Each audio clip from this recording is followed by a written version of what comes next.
Parents of tweens, if you're familiar with far-off drop-offs... Dad, stop, right here. Or get DMs about what's for dinner, you may be experiencing tween milestones. For your son or daughter, these can start at age 9. HPV vaccination, a type of cancer prevention against certain HPV-related cancers, can start then too. For most, HPV clears on its own. But for those who don't clear the virus, it can cause certain cancers later in life. Embrace this phase. Help protect them in the next. Ask their doctor today about HPV vaccination. Brought to you by Merck. Today's episode is brought to you by SalesCred Pro, the strategic resource for B2B sales that fortifies your credibility and accelerates the trust building needed for building successful business relationships. Get your free 7-day trial now at salescred.com/pro.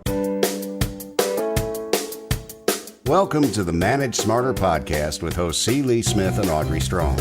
We're glad you're here for discussions on new ways to manage smarter, hire, develop, and retain talent, improve results, and propel team performance to new heights. This is the Manage Smarter podcast. Our guest today is an expert, and Lee, what you said is, quote, what to do when things don't go according to plan in both her personal and professional lives. What a story she has, and what has really given that experience has driven her to just amazing heights. She's extraordinary. And, the thing is that despite our best plan and even having a plan B and everything like that, life throws us curveballs. And whenever there's humans involved, it's like there's always things that we don't have control over, whatever that can throw us for a loop. And so, what we want to talk about today, and we've got a great person to talk about it, both from, as you say, personal and professional life, is really how to deal with that, how to react with that, and actually how to make that work for you. And we've got some other great topics in mind too, whatever, with this guest. I'm so excited about it. She's got some great lessons that come out of that kind of adversity. So welcome to Manage Smarter, everyone. We're so glad you're here. My name is Audrey Strong. I'm the Senior Vice President of Communications here at Sales Fuel. And I'm C. Lee Smith. I am the CEO and founder of Sales Fuel. Okay, so international keynote speaker and best-selling author Dima Ghawi has 20 plus years experience as a global leader working for Fortune 100 companies, including IBM, Merrill Lynch, and Intuit, and another decade advising organizations and leaders to create courageous and inclusive work cultures. But it's the strength and resiliency that we refer to that she's shown in breaking free from years of cultural norms as a young girl growing up in Jordan that really show who she is and the inspiration she offers to even me personally, but all of us managers professionally. Dima, thank you for coming today. It's great to talk to you. Audrey. Yeah, thank you. Thank you for including me. Hello, C. Lee. You can just call me Lee. That'd be great. Okay. So you were basically at the age of 19 put into an arranged marriage in Jordan with your family, and it just made you miserable. It's a condensed story, but that was the catalyst that started you on the path to where you are today. Yeah, that's where you're right. That's where the story started. I was in Jordan, in Amman, the capital, and it is very common. At least it was very common at that time, where families, they want to introduce their kids to each other, and they want to keep the families and the traditions moving forward to the next generations. So yes, I got married very, very young when I was 20. And then we moved together to San Diego, California. And that's where a lot of things started changing. Right. And you just said one day you just couldn't get out of bed and you were so depressed. And then how did you find the courage to break free and decide, no, I need to go my own way. I need to go get an MBA there in San Diego. I know it's like all over the place. So I went through deep depression, not because I was in an arranged marriage. That marriage was abusive. I was in the US alone. I was not allowed to talk to my mom more than 15 minutes a week, just on a Saturday. And he had to be next to me. I was not allowed to have friends. I was not allowed to leave our home without permission. Thank goodness the only thing I was allowed to do was to work on my bachelor's, because that was my condition to that marriage. Even though I was, it was arranged, but I still had, in a way, a say to ask that I wanted to complete my education. But that marriage turned out to be so abusive. And that's why I got to a place where I felt there was no hope. I felt stuck. And I knew that I could not leave, because if I left, that would result in horrible consequences that I was not allowed to deal with, or able to deal with. So imagine being in my mid-20s, not having money, not having connections, no family, nobody. And that's where I got into deep depression. As you mentioned, I woke up, I felt that there's no hope for the future. And that was the lowest point in my life, my entire life. But I believe that was the best point in my life as well, because during that day, I wanted other people to tell me what to do. So I broke the rules. I called my mom in Jordan, even though I wasn't allowed to. I couldn't get her. I tried to call my best friend. I couldn't get her. I tried to call my uncle. I couldn't get him. I just needed people to tell me how to live my life. And nobody was answering. They were just not available. And even though I felt horrible, but it turned out to be the best thing ever, because I believe I needed to learn to make my own decision. Mm-hmm. I needed to make my own choice. And I was on the floor crying, surrounded by tissues. And for the first time ever, a message I got was that maybe I have a choice. Maybe I have a choice not to accept this life, even though there will be consequences, but maybe I can take a step and deal with these consequences. It was the first time ever that I even considered that as an option. I mean, there's definitely a bit of bravery that has to go with, deviating from the plan, and you did that. But I think that one of the best things is that, instead of, calling other people to tell you how to live your life, the person that you needed to call along was yourself. Yes. And how many times we forget to do that, right? So if we look at our world right now, we're waiting for society or the boss or somebody to tell us what we're supposed to do, instead of just taking a moment and truly reflecting internally and realizing what is right for us as a person. Yes, there's going to be consequences, but why don't we train ourselves and be okay to deal with these consequences? Right. So when you went and got the MBA, what sparked your interest in being a consultant, business coach to these huge companies and sharing your wisdom? What was the interest that took you to this line of work? Yeah. So after I ended up escaping from that marriage, which resulted from that day. And at that time, I needed to recreate my life. I wanted to create a new life and discover who I am and discover my voice. And I just didn't know how to do any of that, like how to create a new story. So, but the only way I knew of is education, because I did complete my bachelor's during my marriage, and I started my MBA afterwards. So because there's something that I believe in, which is knowledge is light and ignorance is darkness. And I wanted to bring light into my life.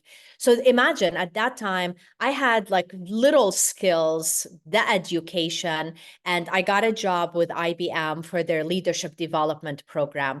So that another thing in my life that absolutely changed everything for me, because that's where for the first time ever, I was seen as a leader and I was trained to be a leader.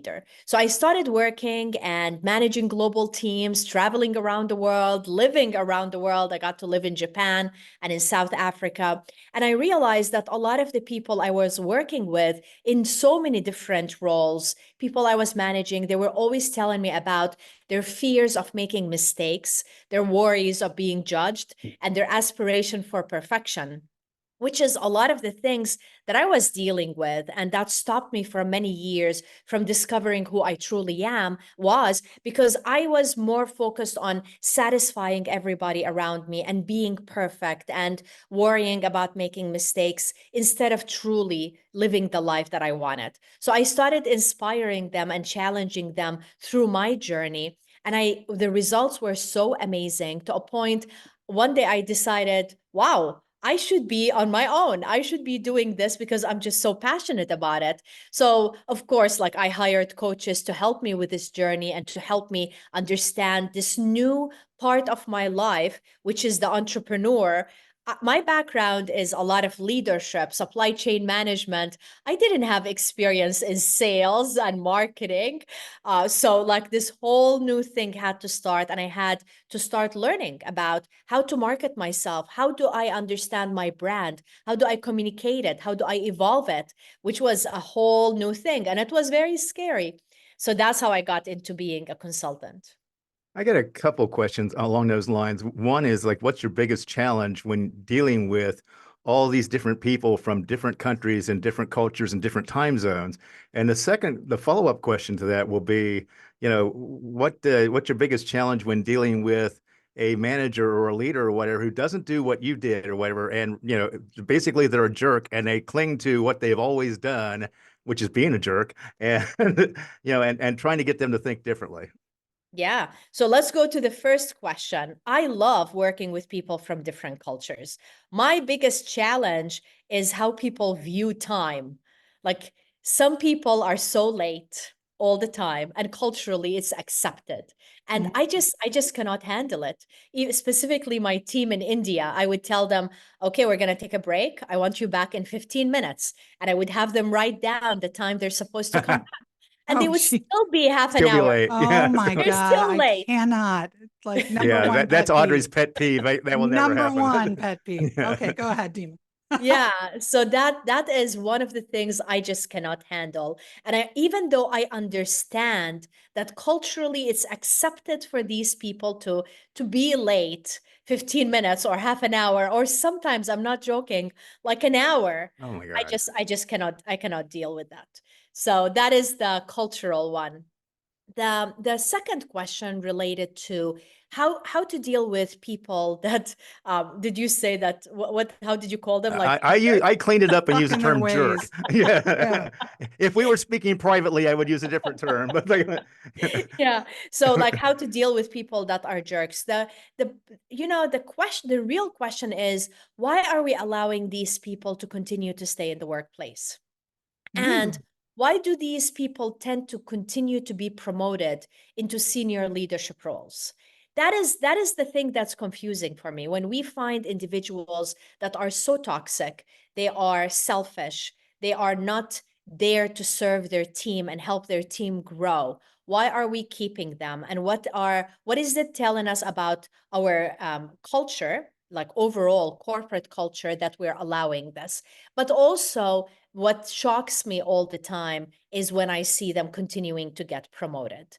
I don't know. There's just something about that. But now, in terms of me, what do I do with individuals? I try to understand what makes them the way they are. It's like, the iceberg. There's certain thing at the top that we see. And what we're seeing, okay, that person is a jerk. That person is horrible. But what is underneath the surface, the needs that are not met? Maybe this person needs attention. Maybe this person needs to be heard. Maybe this person has, who knows, childhood trauma. Past trauma, yeah. Yeah. So I try to put myself in their situation to understand why they're acting a certain way. Why are they communicating a certain way? But also it's important with these individuals to set boundaries and to set limits. So if they're acting in a way that is not appropriate or being like totally difficult to deal with, is to help them understand without emotions, facts, what I am observing related to their behavior and what is the impact of that behavior. So if they're acting this way and it is impacting the culture, making some employees quit, helping them understand how their behavior is affecting the overall team without emotions. All of those are good tips in reverse for the people listening to this episode as to what they should be doing if they are afraid to make mistakes. Like, do you have imposter syndrome? Do you have trauma? Start asking yourself these questions, right? As a way to improve your performance and break away from, being stuck. Yeah. Yeah. I'm glad you mentioned that, because many times you're right. Like that, when we talk about imposter syndrome, the like low self-worth, in the past, I used to think it's just me because of my story and my background. But then as I started managing teams globally, Everybody has it to a certain degree, and not just women, people from different genders, they have it as well. Men may act like, they're strong and they're confident, but deep inside we all have that. But Count on it. But the thing is, what is it? What is this imposter syndrome stopping us from? And many times we realize it's stopping us from starting our businesses, like new businesses, following our passion, even taking care of ourselves, because our low self-worth, we end up overworking ourselves and not giving ourselves permission to be present, to have fun, to be playful. So all of that. And at the end of the day, it's a matter of understanding, where is it coming from? What is the voice in our head that is stopping us from truly being ourselves, appreciating ourselves, and being okay to make a mistake and to learn from it? And, I realize it's not fun making mistakes. I realize it's not good at dealing with consequences. I've been dealing with consequences for many, many, many years.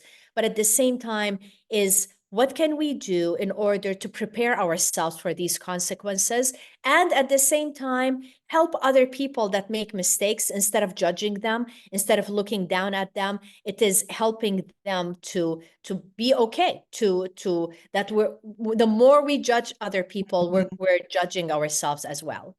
Well, then that also goes to the culture.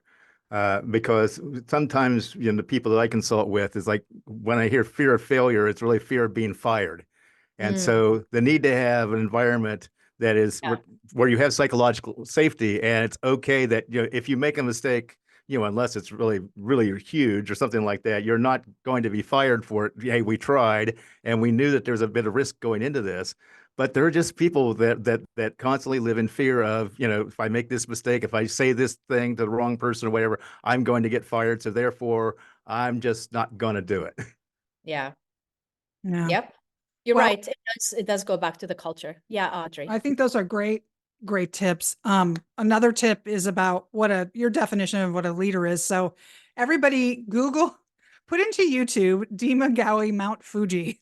And you give a very eloquent, beautiful explanation of this ill-fated team building exercise in Japan. You and you are reporting up. So your seat was, what was CEO? Well, he was a senior leader. Okay. And both of us were assignees from the US. Yeah. Yeah. So the whole idea is I'm trying to condense it, but listen to the whole story. It's wonderful the way you told it. You're going up Mount Fuji. You're supposed to stop at certain places, sleep a couple hours, go to a cabin where you can actually eat something, and then ascend to the top, correct? Yes. So what happened?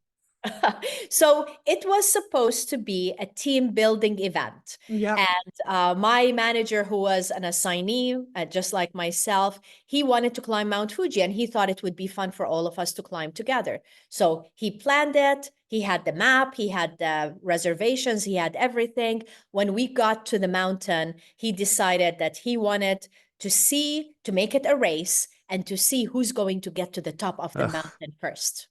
So he left us behind, and he started his hike, and he started being so fast, and he wanted to get to the top of the mountain first. And to us, we were so shocked, even though we initially had 30 employees that were interested in the hike. We ended with 4. So it was my manager, myself, and 2 other Japanese team members. And imagine, like, I was the only woman with these 3 men. And I'm like, I just don't want to climb this mountain anymore. I just couldn't go back. I couldn't go back to Tokyo. So we started the hike, and I was so amazed with my other team members. So the other 2 Japanese team members, they kept us together, the 3 of us, because our boss was gone. Even though they don't have the title of a leader, they made sure that we stayed safe. We took one step at a time. Even though when I'm tired, they would help carry my bag, which to me, that is a leader. Mm-hmm. A leader is a person who helps the team get to the top step by step. Sometimes we're pushing the team forward. Sometimes we're walking to their side, but not the one who leaves the team behind just to get to the top first. And that's what our manager was. And when I think about our corporate world, how many times individuals want to get into leadership just because they want to get to the top. They're not taking care of their team. They're not connecting with their team. They're not understanding what do they need? How can I get the best out of them? Maybe the team is challenged and going a little slow. What do we need to do as leaders? So this experience, I absolutely love it because it was a team building event that I will never ever do again. But at this time, it represents a lot of the things that I see in our corporate world and the things that we need to be so intentional in changing.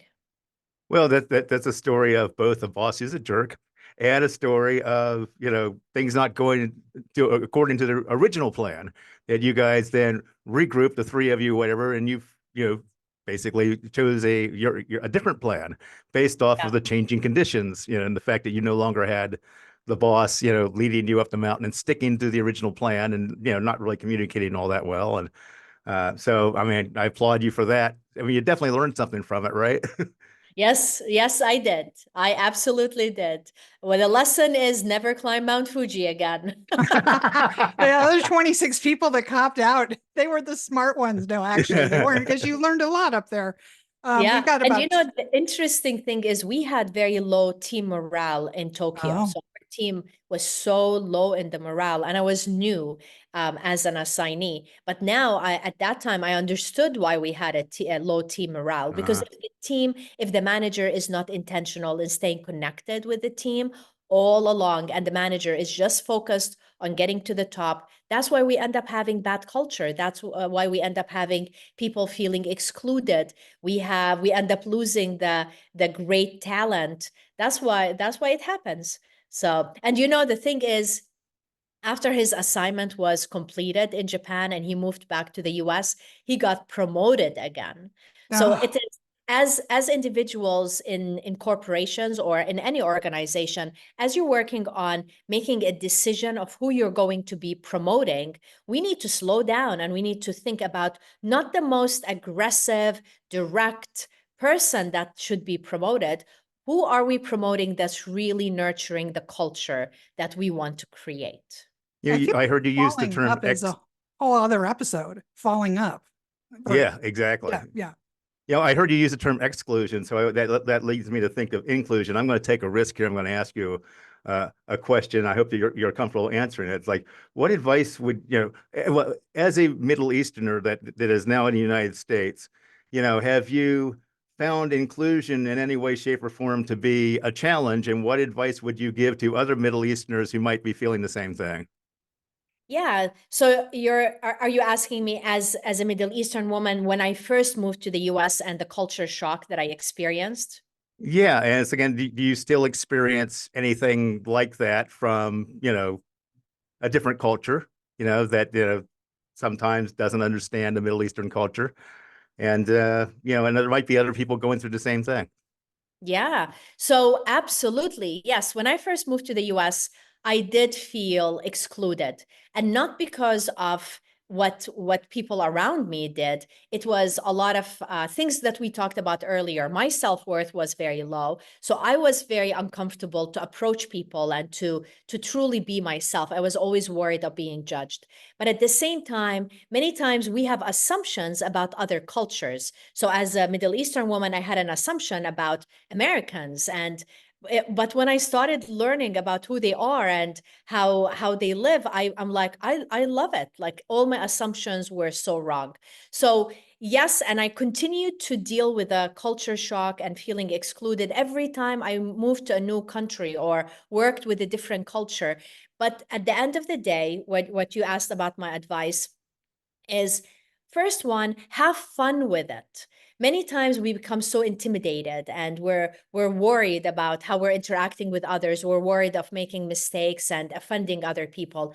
of course, do your research, but have fun with it. There's just so many beautiful things as we're interacting with people from other cultures, learning about their traditions, learning about their stories and experiences. That is one. The other one is slow down and watch your biases and assumptions about these other cultures.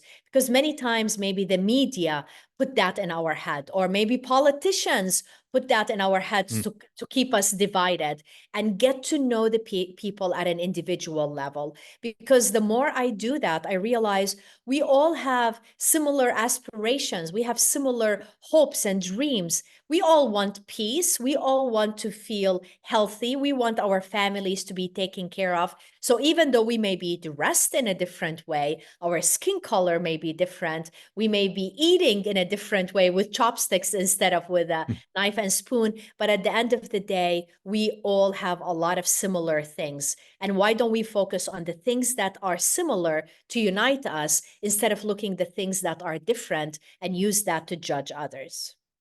That's lovely. Well, Dima, your website is dimaghawi.com. I'm going to spell it for the listeners. It's DIMAGHAWI. If you'd like to connect her, just go to the website and ping you through there? Yes, I would love to be connected with our listeners and would love to answer any questions they got. Well, this has been a very interesting conversation. I would like to have you back for the Falling Up episode. Absolutely. I'll tell you why, because when I've seen that happen over my long career, it has absolutely made my hair almost burst, spontaneously combust into flames, seeing the people that fall up somehow. And it's very deflating for managers and people that are trying to play by the rules. And I don't like the nice guys finish last kind of thought. Yes. So I hope you'll come back. That's a preview of a future show. It was great having you. I would love it. Thanks, Dima. Thank you. Thanks for listening. If you enjoyed the show, please rate and recommend on iTunes, Overcast, or wherever you get your podcasts. You can also get more great information at salesfuel.com.